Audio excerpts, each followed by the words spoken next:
समजा एखाद्या एरियामध्ये गुंडांच्या टोळक्याचं वर्चस्व आहे. गुंड कुप्रसिद्ध आहेत. लोकांच्या मनामध्ये त्यांच्याबद्दल प्रचंड दहशत आहे.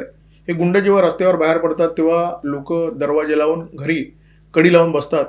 अशा टोळक्याचं जर तुम्हाला बेमोड करायचं आहे आणि तुमच्याकडे खूप कमी वेळ आहे तर तुम्ही काय करू शकता? त्यातला सगळ्यात सोपा मार्ग म्हणजे या टोळक्याचा जो म्होरक्या आहे त्याच्याच कॉलरला हात घालायचा आणि अजय पाल शर्मा यांनी नेमकं हेच काम केलेलं आहे. जहांगीर खान हा तृणमूल काँग्रेसचा नेता आहे. 24 परगणातल्या फाल्टा मतदारसंघातून तो निवडणुकीच्या मैदानात उतरलाय. अभिषेक बॅनर्जी यांचा अत्यंत निकटवर्ती, अत्यंत विश्वासू जहांगीर खानची माणसं 24 परगणामध्ये फिरून फिरून जनतेमध्ये दहशत निर्माण करण्याचा प्रयत्न करत आहेत. अशा प्रकारचं वृत्त जेव्हा अजय पाल शर्मा यांच्या कानावर गेलं तेव्हा त्यांनी थेट उपाययोजना केली. ते थेट निघाले जहांगीर खानच्या घराच्या दिशेने. जहांगीर खानच्या घराच्या समोर उभं राहून त्यांनी यूपी स्टाईल समज दिली. ते असं म्हणाले की किसी ने बदमाशी करने की कोशिश की, किसी ने कुराबात की, किसी ने जनता को परेशान किया तो उसका कायदे से इलाज करेंगे.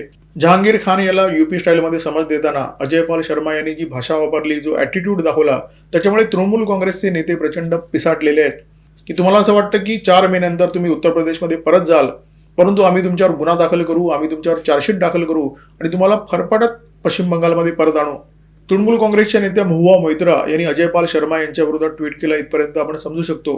परंतु अजय पाल शर्मा जे काही म्हणाले त्याचे परिणाम थेट उत्तर प्रदेशपर्यंत झालेले आहेत.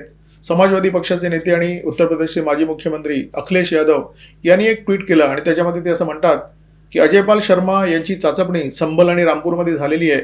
भाजपचे नेते आता त्यांचा वापर पश्चिम बंगालमध्ये करण्याचा प्रयत्न करत आहेत.